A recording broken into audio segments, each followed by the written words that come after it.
What is up, you awesome kisters? This is CistReactZ, guys. Today we're reacting to FNAF Secret of the Mimic trailer breakdown, all Mimic lore explained, FNAF theory by Hyperjoid. So make sure you guys hit that like button, subscribe to Hyperjoid, and comment down below. And let's check this out. The next FNAF game, Secret of the Mimic. Because I need some things explained to me. And description. I need to know. Whoa, there's a lot to unpack. From all the Easter eggs, I need to know the secret of the Mimic. Contains to, of course, a lot of lore revealed that allows us to pinpoint exactly what's going on. So without further ado, please subscribe so we hit 250,000 subscribers before the end of the month. Like the video for me to release Solving FNAF's retcon next weekend. And Solving FNAF's retcon? Before we begin FNAF got a analyzing the retcon? trailer, let me quickly explain the Mimic short story from Tales from the Pizzaplex that this game appears to actually be a direct sequel of. Within the story that begins in early March of an unknown year, we learn of Edwin Murray, whose company was bought out by Fazbear Entertainment, who helps put the costumes onto the robots. And eventually put the creates difficult pieces together. Endoskeleton, the Mimic, which is meant to entertain his child David, who carries around a white tiger plush. One day while playing, David runs out onto the road to fetch his red ball, only to be hit by a van and unfortunately die. Edwin goes insane over the next few months, and by the time it's January of the next year, he's disappeared. Fazbear Entertainment starts sending teams to go collect their property, including what they think is theirs, the Mimic. Team A contains 2 people, and both die after giving the Mimic legs. And Team B contains 3 people who all end up dying to the Mimic. Why would you give the Mimic legs? Like, you see this creepy thing and you give it legs? Like, just go throw it in the truck with its legs and then assemble it later. The Mimic using multiple costumes throughout. Although elsewhere in the Tales series, we learn that Fazbear Entertainment actually obtained the Mimic successfully. But how? Interesting. Well, this very game seems to be slotting right in between that time skip and answering that exact question from the books. So with that story in mind, what do they do with the Mimic? The trailer starts with the Stillwell Studios logo gaining orange eyes, which, as we'll learn throughout this trailer, is a hint that something is being controlled by, or literally is, the Mimic. So now we know to look out for orange lighting in the Stillwell games, as it's hinting that the Mimic is Wait, so we're gonna say orange eyes always means the Mimic and stuff, or it's being controlled by the Mimic, but I thought the Mimic don't got the little circles in its eyes like that. Is the Mimic.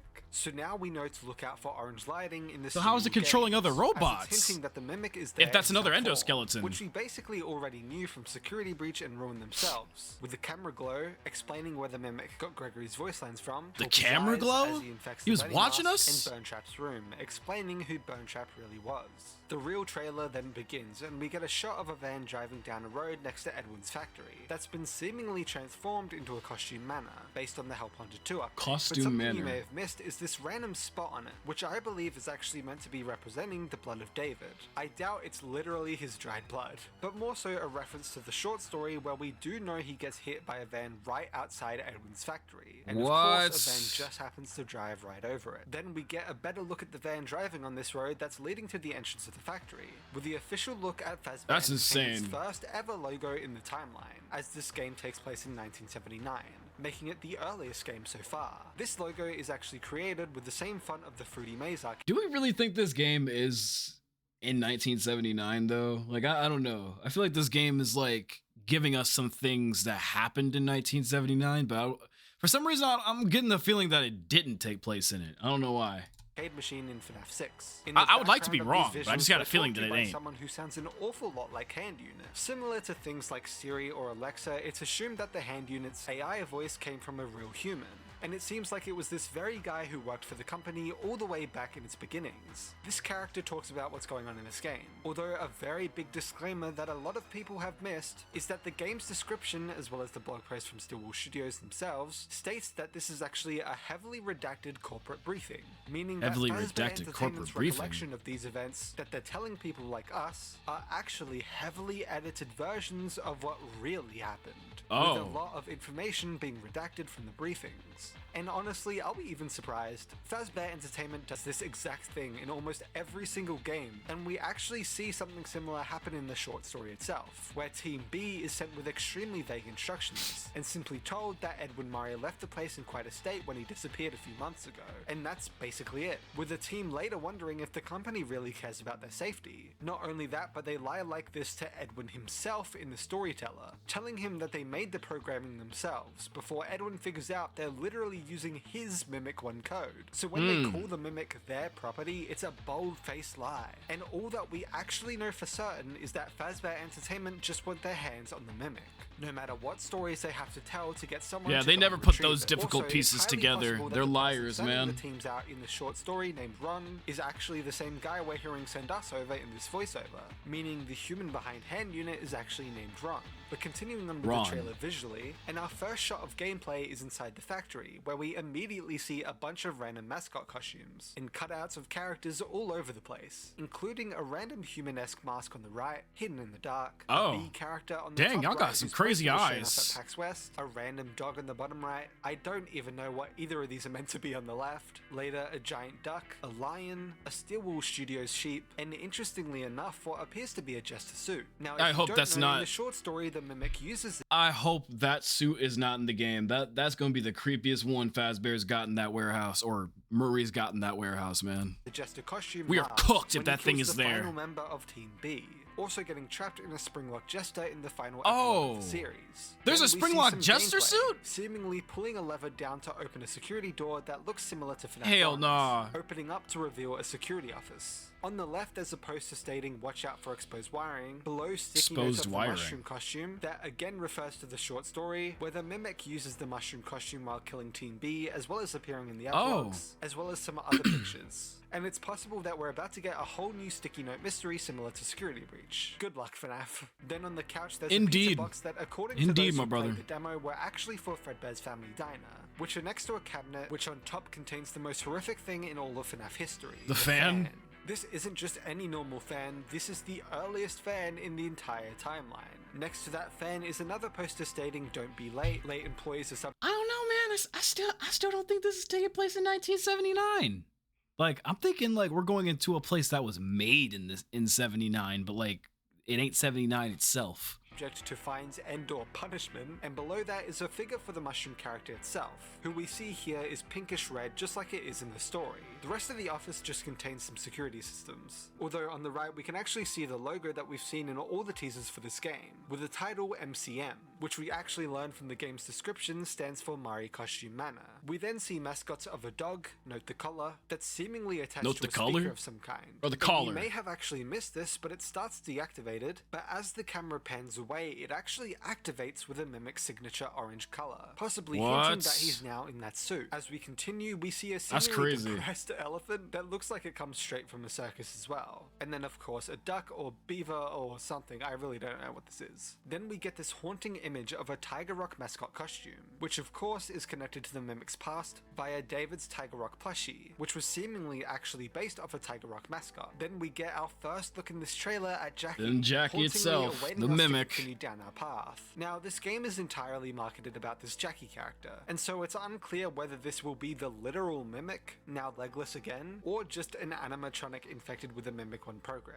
Then we get a shot of this hallway Oh. facing what appears to be a different elephant They can be mascot, infected which with is the Mimic actually the 1. same one that we saw in the Okay. DLC down in the Mimic's room. Forgot Not about only that. but on the right there's a few posters, 3 of them being Security Breach's Fredbear Family Diner posters, the closest being the number/general location poster, the second featuring Spring Bonnie, and the furthest featuring Fredbear. Although there's one more poster that we can briefly see that's titled something Salon, which in the demo Salon. they previewed of this game at PAX, it turns out to be called Sharpay's Salon, with a slogan "You'll look daggone beautiful," which you can actually make out here. So it is confirmed that Fredbear's Family Diner existed in the 70s, which similar at PAX we saw this poster for Freddy Fazbear's Pizza with "Coming Soon" written on it. We then get another shot of Jackie coming out of a vent and looking for us. Then we see a shot of a mushroom costume, this one being blue but also seems to be a part of the same group the other mushroom mascot comes from due to the short story and epilogues telling us that it has overalls and having dark round eyes. We see the Mimic activate inside the mushroom mascot with what is clearly a different head to what it has later in Ruin. These Yeah. two look starkly different. So why are they different? Well, the epilogues actually tell us that when the Mimic is sent to the Pizzaplex, for some reason the rest of its endoskeleton is dark and discolored, while its head at the time was the only part that looked shiny, meaning this original head is taken off and replaced by a new one, likely being a part of the whole Model 2 changes to the Mimic's design that Fazbear Entertainment eventually implements after capturing Maybe it is in the We even 70s. see that they I don't know. cast this model as a prototype, so it would fit together quite nicely.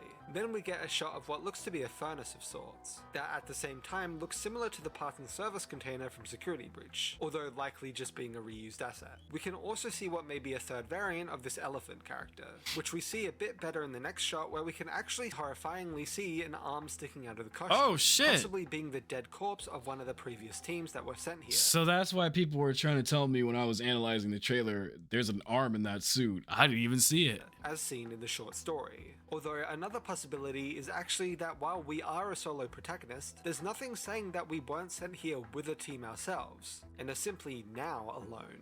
The next shot also has us down at this machine, where we finally see our main protagonist's hands, covered with gloves as well. We flip a switch down which unlocks this puzzle, which heading back to the previous shot seems to require us to connect all the wires to flow properly. Then we meet Mailbot in an office within the factory who simply says back to work.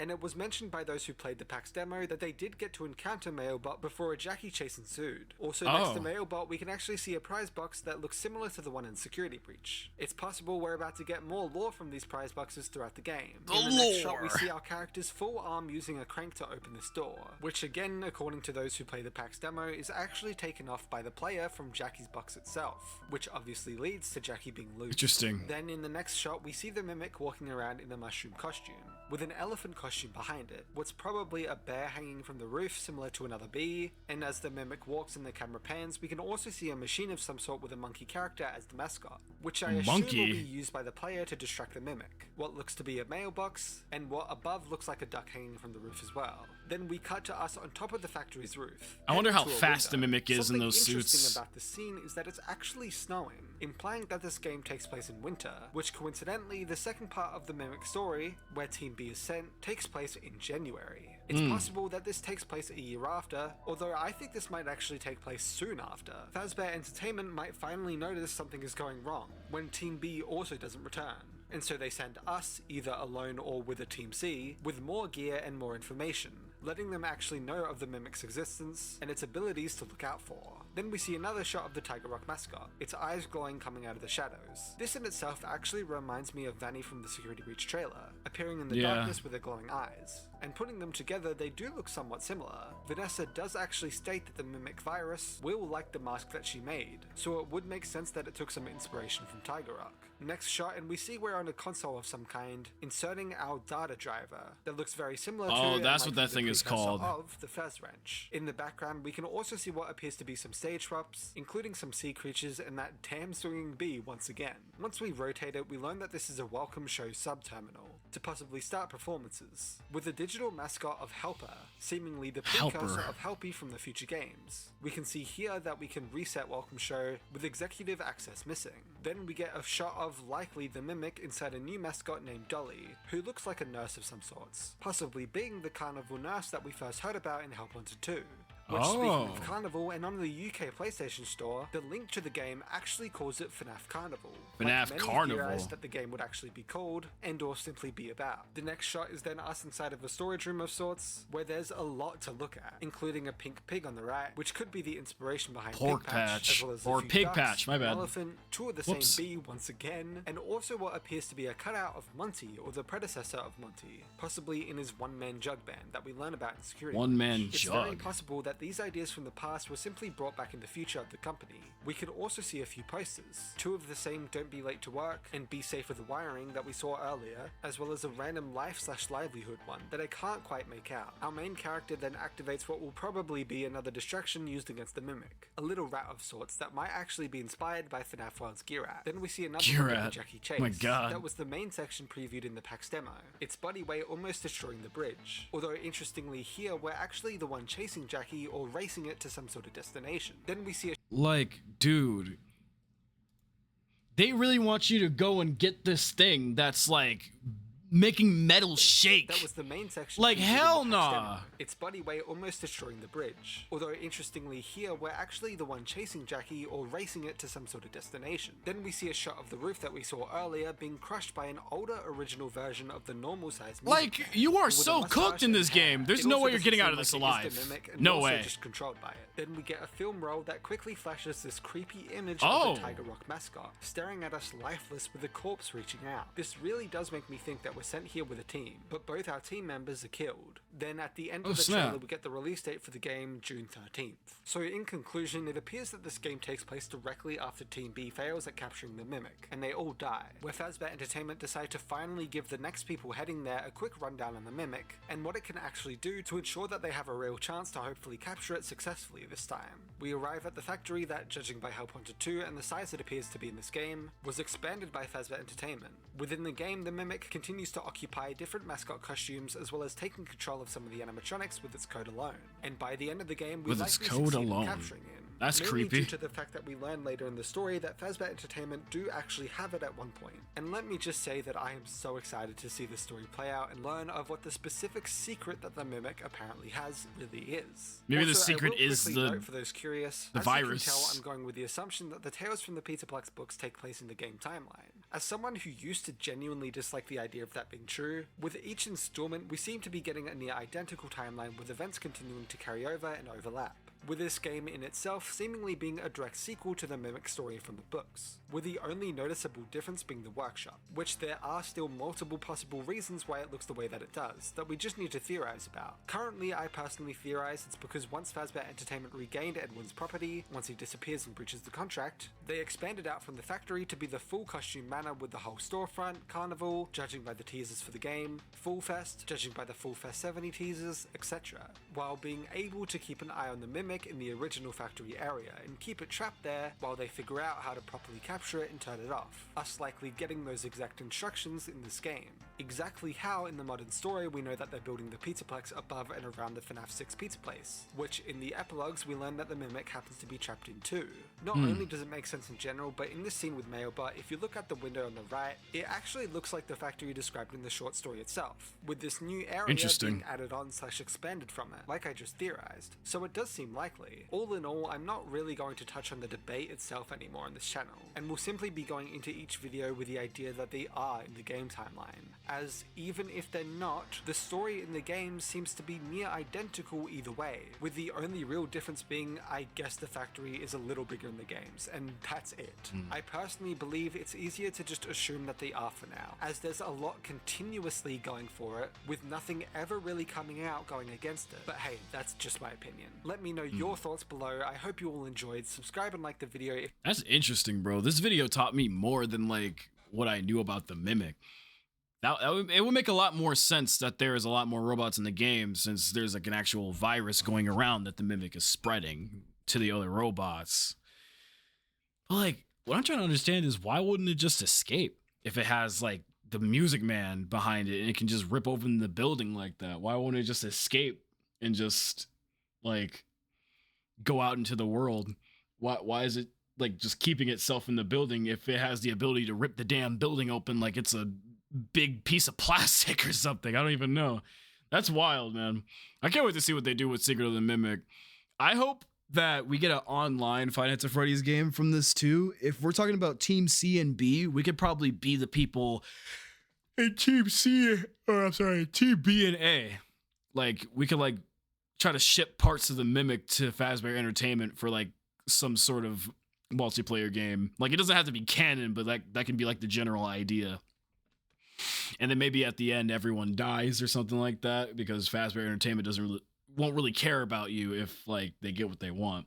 But anyway, sorry for yapping. That was an interesting video for Hyperjoid. If you guys want to see more Five Nights at Freddy's Secret of the Mimic content, make sure you guys hit the like button, comment down below, and I'll see y'all later. Peace out.